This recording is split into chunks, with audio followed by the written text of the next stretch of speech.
Buen día. Hoy vamos a hablar de Escherichia coli steak, carne de hamburguesa, presentado por Alejandra María Salina, Berta Yulisa Tobar Velázquez, Jason David Castillo Carreño, Ingrid Lorena Hoyos Morales y quien les habla, Senji Xiomara Moreno Triana.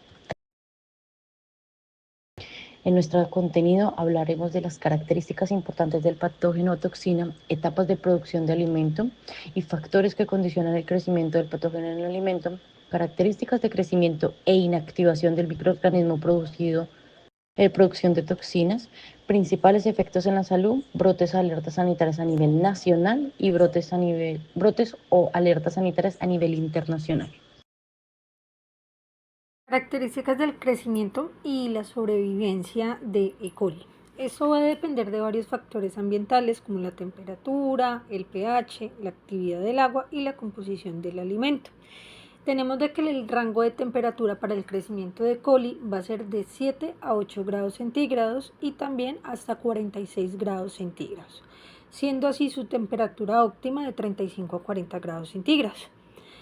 Por ende, la resistencia al calor va a ser en el alimento, va a depender de la composición de del pH y de la actividad del agua. Así la resistencia al calor aumenta y por ende a medida que va disminuyendo la actividad del agua, pues va a tener, digamos, un mayor razonamiento para la sobrevivencia como tal. Demostraron en cierta forma, según estudios, en el cual la E. coli sobrevive a menos de 20 grados centígrados durante 180 días en algunos alimentos como mangos, papayas, entre otros.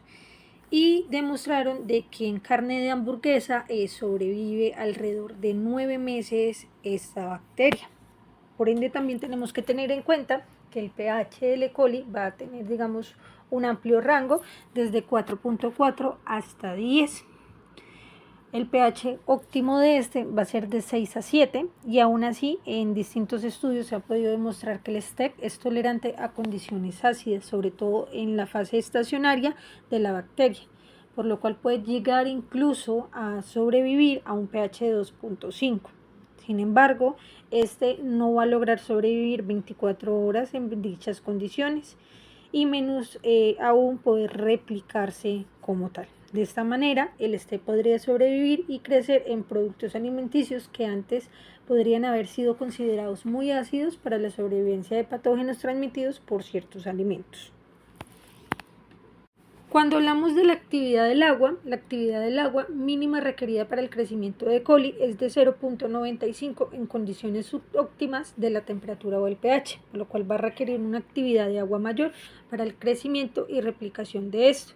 Sin antes mencionar de que, digamos, el E. coli es un organismo anaerobio facultativo, por lo cual no requiere oxígeno para su crecimiento, sin embargo, crece mejor en condiciones aerobias. Tenemos de que la temperatura mínima es de 7 a 8 en la gráfica, la óptima es de 35 a 40 y por ende su rango máximo es de 46. El pH, el mínimo es de 4.4, sin embargo, según estudios y algunos análisis que se han llevado a cabo, tiene, digamos, una reciprocidad hacia la parte de un pH de 2.5, sin embargo, con una viabilidad menor a 24 horas como tal.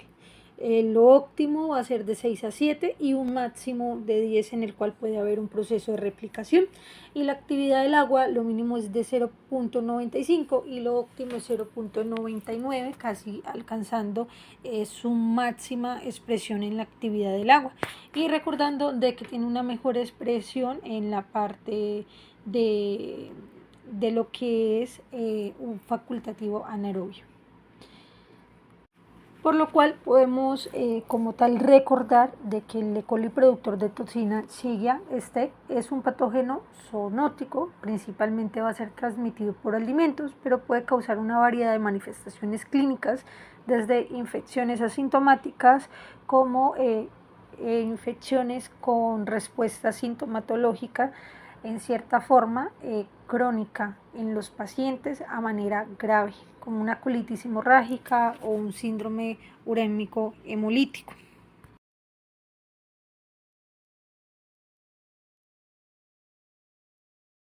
Las características importantes del patógeno ¿sí? Tenemos de que su transmisión ocurre desde una vía orofecal, por lo cual el principal reservorio de ese va a ser los rumiantes, los cuales van a eliminar la bacteria a través de sus heces, generando o ganándose el primer lugar como reservorio primario. Es por esta razón que, digamos, la ganadería va a representar el principal potencial como la fuente de infección hacia los humanos o hacia otros animales. Tenemos vías de transmisión, digamos, como hablamos anteriormente, orofecal, que se va a propagar de una manera mucho más fácil debido al contacto directo a través de los bebederos, de los alimentos compartidos, de los lugares de pastajes que van a estar contaminados y otros factores ambientales. Por ende, en los humanos la infección se puede adquirir a través del consumo de alimentos, hortalizas, frutas, entre otros, como también de agua contaminada en el cual, digamos, estén cerca a ciertas ganaderías o no haya un proceso de potabilidad en el agua. También se puede dar por transmisión directa de persona a persona a partir del contacto con animales infectados o por el consumo de productos cárnicos por un proceso de cocción mal implementado. También podemos entrar aquí a una discusión hacia la parte del ambiente, donde el agua de riego contaminada con heces es una fuente importante del STEC. También se entiende que en los vegetales el organismo va a poder sobrevivir. Por ejemplo, en el suelo pueden llegar a sobrevivir 150 días, dependiendo también la parte de la temperatura, y 90 días en las heces bovinas, como también en suelos pueden llegar a sobrevivir alrededor de unos 4 meses en temperaturas de 2 a 8 grados centígrados, en pasturas, y en la parte de los alimentos puede llegar a sobrevivir 2 meses como tal en este proceso. Es por esta razón que se elaboran medidas de control basadas en el riesgo, por lo cual las autoridades competentes, en este caso pues la FAO es una de ellas, van a elaborar ciertas herramientas que van a permitir una modelización de los riesgos para poder evaluar el efecto de las medidas de control.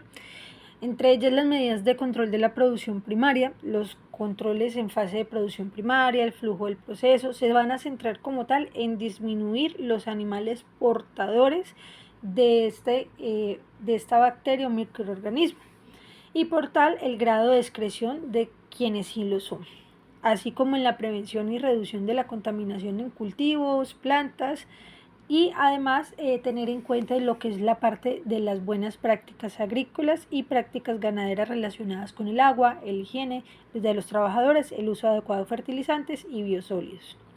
Por ende también se habla sobre las medidas de control de la elaboración, en el cual pues van a tener, digamos, controles adecuados para prevenir o reducir la contaminación cruzada en los productos o subproductos durante la elaboración.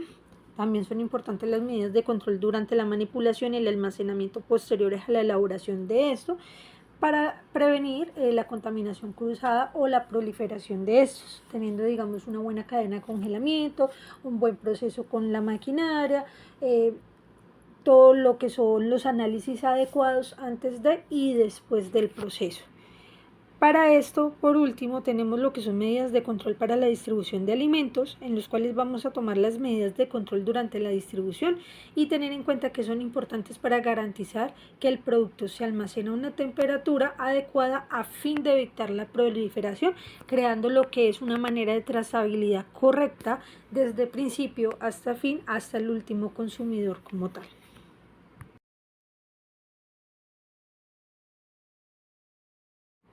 Etapas del procesamiento.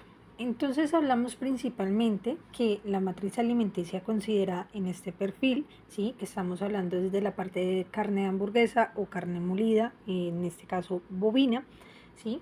Son carnes rojas frescas y normalmente la mayoría de los productos cárnicos cuentan con ambientes relativamente ácidos. Quiere decir que tenemos un pH entre 5.4 y 5.8. Por lo cual vamos a tener una disponibilidad de agua de entre el 0.98 al 0.99, lo cual van a crear condiciones favorables para la multiplicación de todas las especies microbianas o algunas de ellas. Hay que tener en cuenta que la carne molida es de gran importancia para el comercio internacional y esta se consume en forma de hamburguesa y es un ingrediente normalmente que tiene una importante variedad en los alimentos. por lo cual podemos hablar sobre un diagrama de flujo que mostramos en este caso, sobre lo que hablamos del procesamiento. Quiere decir que llega el animal a la planta de beneficio, se hace respectivamente lo que es la valoración clínica del paciente, si pasa o no pasa ciertos estamentos para hacer el proceso, digamos, de sacrificio del animal. En este caso, cuando el animal pasa estos estamentos, entonces empezamos con lo que es el aturdimiento del animal, el colgado, el descuerado, el eviscerado, la separación de las carcasas como tal o de la piel, el recorte de estas, el lavado, el enfriamiento, el deshuesado, el recorte de la carne y por último lo que vamos a hacer es el proceso de molienda de la carne para hacer la formación de las hamburguesas y pasar por un proceso de congelado. Recordemos nuevamente que las carnes rojas y frescas, la mayoría de estos productos cárnicos, van a contar con ciertos ambientes relativamente propicios, digamos, para la proliferación de ciertos microorganismos o especies de microorganismos. Sin embargo, también se puede encontrar que el STEC en superficies, digamos, de estas carnes, donde la actividad de agua es menor, debido a la pérdida de la humedad, puede también haber una recopilación de microbios. Dentro de las distintas formas, ¿sí? Podemos tener, digamos, por ejemplo, que la carne molida es la que está expuesta a una alteración mucho más fácil debido a su amplia superficie de contaminación. Quiere decir que el estar finamente triturada y a su mayor manipulación va a tener, digamos, esta facilidad. En la carne que está recién obtenida hay ciertas barreras naturales, paredes celulares, tejido conjuntivo, grasa de cobertura, que van a dificultar un poco el acceso de las bacterias. Sin embargo, cuando hay un proceso de molienda, esto va a eliminar todas estas barreras, lo que va a hacer es facilitar el ingreso de ciertas bacterias, dando como si o demostrando que las carnes molidas van a contener mayores cantidades de microorganismos que las carnes enteras. Por eso se mencionan ciertas constantes que las carnes molidas comercialmente están compuestas por fragmentos de varios cortes que van a ser manipulados efectivamente y generalmente van a contener ciertos niveles elevados de contaminación bacteriana. Es por eso que el consumidor final siempre se le establece de que el proceso tiene que ser una buena cocción para poder ingerir esta materia como tal. También nos dice que la carne molida pues, va a ofrecer una mayor extensión superficial, con el consiguiente pues, va a haber un aumento de esta superficie donde se puede desarrollar una vida bacteriana, lo cual va a explicar en que el aumento de este microbioma va a estar mucho mayor y va a favorecer, digamos, ese crecimiento de las bacterias aerobias. Por eso es que en algunos establecimientos comerciales, las picadoras de carnes, cuchillos, utensilios y recipientes de almacenamiento rara vez se limpian con la frecuencia que debería ser limpiada como tal y por ende se va a acumular una mayor susceptibilidad de bacterias. Por eso es que desde la parte de salud pública, ¿sí? Debe ser valorado y revisado, no solamente desde la planta de beneficio o desde antes por el médico veterinario el animal de sacrificio, sino que también se va a tener que visualizar desde los estamentos comerciales donde se van a empezar como tal a vender o comercializar estas carnes, porque ahí es donde va a haber, digamos, una acumulación sucesiva de bacterias y una eventual contaminación cruzada. Por eso es que una pieza de carne masivamente contaminada es suficiente para contaminar otras. Y también un solo lote que se comparta a través de las máquinas picadoras y todo eso puede conllevar a una contaminación cruzada mucho mayor.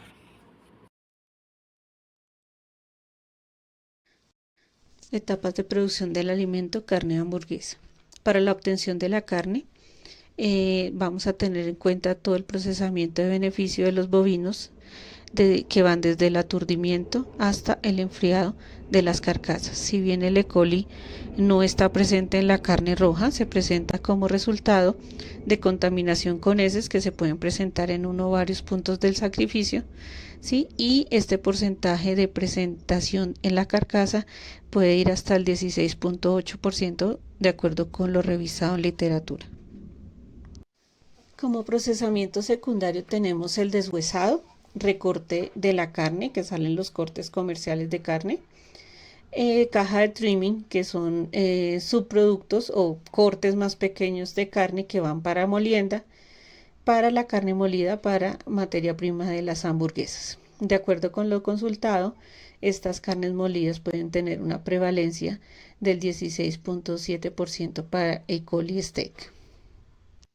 Factores que condicionan el crecimiento del patógeno en el alimento. En cuanto a la materia prima, la carne en canal, como veíamos anteriormente, puede tener una prevalencia del 16.8% de E. coli en la canal como tal. Para la materia prima para la carne molida, entonces cuando los cortes primarios pasan al procesamiento secundario, entonces los microorganismos se homogenizan en todo el producto y puede tener una prevalencia del 16.7%. Ya esto hace que la carne molida, ¿sí? Y otros productos cárnicos sean reservorios de E. coli steak, según también estudios realizados en Argentina en el año 2009.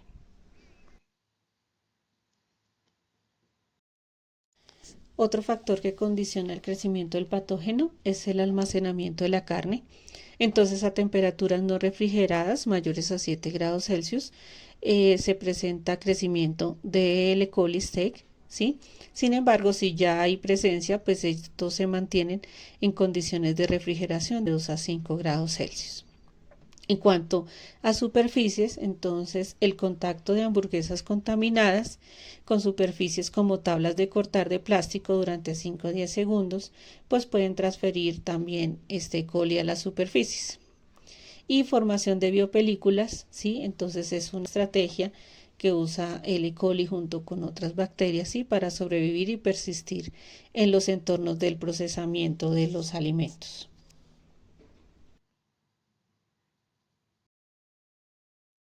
En cuanto a preparación del alimento, la carne de hamburguesa poco cocida ha sido ampliamente asociada a varios casos, a varios brotes alrededor del mundo de E. coli, ¿sí? Desde el año 1982, que fue su primer reporte. Por lo tanto, la preparación de las hamburguesas requieren una cocción con una temperatura interna mínima de 70 grados Celsius por 2 minutos. ¿Sí? Las hamburguesas deben estar adecuadamente cocidas, sus jugos claros y que no hayan áreas rosadas dentro de los productos ya cocidos.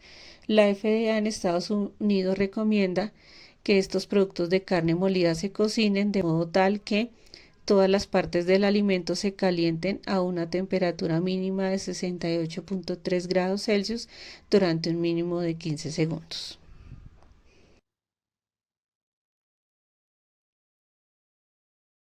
Principales efectos en salud ocasionados por el patógeno E. coli steak toxina Shiga. Se pueden dividir en tres. La primera es la infección asintomática, la segunda es la enfermedad leve y la tercera es la enfermedad grave. En la infección asintomática vemos que las personas infectadas por E. coli no presentan ningún síntoma. En la enfermedad leve se pueden presentar síntomas como diarrea de leve a sanguinolenta, espasmos abdominales, vómitos, náuseas, fiebre, que generalmente no es mayor a 38.5 grados centígrados. La mayoría de estos pacientes se recuperan a los 10 días, realizando el control con medicamentos sintomáticos. Y por último se encuentran pacientes con enfermedad grave, que es un pequeño porcentaje.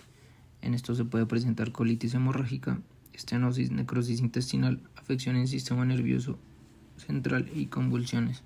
Además de eso, se puede generar el síndrome urémico hemolítico, que cursa con anemia hemolítica, trombocitopenia, insuficiencia renal aguda en el 10% de los casos sintomáticos. También se puede generar fatiga, mareos, diestrés respiratorio, palidez y petequias. La población más expuesta a generar este síndrome especialmente son niños pequeños y ancianos.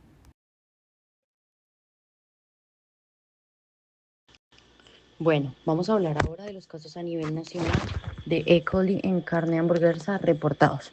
Como primero en Pamplona, el de 2019, se realizó un estudio cuyo objetivo principal fue determinar la prevalencia de STEC en muestras de carne cruda comercializadas en Pamplona y en cepas obtenidas a partir de la muestra. Se analizaron 100 muestras de carne cruda aplicando la técnica de reacción en cadena de la polimerasa para la detección de los siguientes genes de muestra y en cepas STEC, STX1, STX2, EAA y HLI A mayúscula. Adicionalmente, se estableció el patrón de resistencia y susceptibilidad antibiótica de cepas STEC aisladas empleando métodos regulados. En el 39% de las muestras fue posible detectar el gen STX2, en el 38% se detectaron genes STX1 y STX2. Además, se aisló cepas STEC en el 13% de las muestras analizadas, cuyo 85% de ellas portaban el gen HLI-A mayúscula. No se detectó presencia de gen EAE o el serogrupo 0157. Este estudio concluyó que se detectó presencia de genes que codifican factores de virulencia en las muestras de carne analizadas que representan un riesgo potencial para la salud de los consumidores. Continuando, hablaremos de Quindío, en el cual el objetivo del estudio fue determinar la prevalencia de STEC en carne molida comercializada en todas las carnicerías del municipio del departamento de Quindío y se caracterizar los genes de virulencia de las cepas encontradas. Para este estudio utilizaron 30 muestras de carne molida en 3 momentos diferentes y se detectaron los genes STX y otros factores de virulencia del STEC, cuál fue EAE, EHX A mayúscula y SAA mediante PCR multiplex. Los resultados obtenidos de este estudio mostraron una prevalencia global del STEC del 33,33% de 10 de 30 muestras positivas y en total se aislaron 8 cepas STEC. Este estudio concluyó que es el primer reporte que muestra la prevalencia de STEC en carne molida en el municipio de Quindío. Seguimos con el municipio de Córdoba, en donde se realizó también un estudio para establecer la presencia de E. coli 0157H7 en explotaciones porcinas tecnificadas y carne bovina del departamento de Córdoba. Se llevó a cabo durante los meses de marzo a septiembre del 2001 en el Instituto de Investigaciones Biológicas del Trópico de la Facultad de Veterinaria y Zootecnia de la Universidad de Córdoba. En este se tomaron 325 muestras fecales de porcinos, 100 muestras de carne bovina y 20 muestras de carne molida. El procesamiento microbiológico de las especies, de los especímenes, siguió protocolos estandarizados y tuvieron unos resultados cuya frecuencia de aparición de E. coli 0157 es del 4.6 en muestras fecales porcinas en el departamento, 2 en canales bovinos y 10% en carne molida, cuyo resultado también abarcó la resistencia de sensibilidad a los antibióticos en las cepas de E. coli y muestran una sensibilidad al 100% a la ciprofloxacina, gentamicina y ampicilina sulbactam, amicacina, cefaclor y ampicilina. Y por último, hablaremos del departamento del Atlántico. En este estudio se evidenció que el 54% de los canales de bovinos de 224 canales analizados se encuentra presencia de E. coli biotipo 1 genérica a partir de técnicas microbiológicas tradicionales. La presencia de este microorganismo en el alimento indica una contaminación directa o indirecta de origen fecal y no obstante no constituye un indicio directo de la presencia de un patógeno, sino que implica solamente un cierto riesgo que pudiera estar presente. Además, la determinación de E. coli 0157 se realizó mediante la metodología VIDAX-UPT-E coli 0157. Es un método establecido rápido y de rutina por su facilidad en ensayos y emplea anticuerpos monoclonales o policlonales para detectar el microorganismo patógeno y ha sido adoptado, cuyo estudio tuvo unos resultados confirmados a su vez por medio del kit E. coli Latex Tex para la glutinización con suero. Las ventajas de la PCR se cuestionan para la detección del patógeno de alimentos en este estudio y reportan ya que se puede detectar células muertas y que su sensibilidad está limitada por el tamaño de la muestra del tubo de reacción.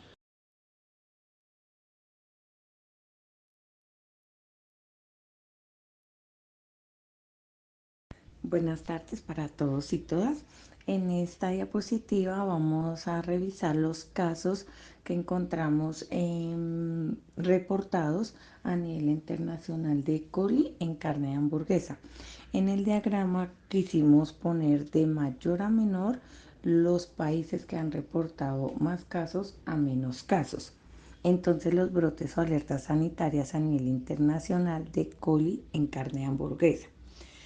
Está el 19 de junio del 2019, 209 personas fueron reportadas con que fueron infectadas por E. coli en Estados Unidos. En Argentina, en el 2005, fueron reportadas 13,9 personas. En Chile, del 2000 al 2002, fueron reportadas 3,4 casos por E. coli. En la Unión Europea, en el 2015, fueron reportadas 1,27 personas. En Nueva Zelanda, en el 2013, fueron reportadas 4,6 personas. En Canadá, en el 2011, fueron reportadas 4 personas. Y en Australia, del 2000 al 2011, fueron reportadas 0,4 personas. Muchas gracias.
Discusión se toma en cuenta un reporte de la FAO, que es una de las autoridades competentes a nivel nacional, el cual trabaja para el sector alimentario. Se indica la elaboración de medidas de control basadas en el riesgo para STEC cuando este sea posible y práctico, con lo cual se van a utilizar herramientas hacia la parte de riesgos, en el cual evalúen los efectos de las medidas de control en prevención, reducción o eliminación de los peligros.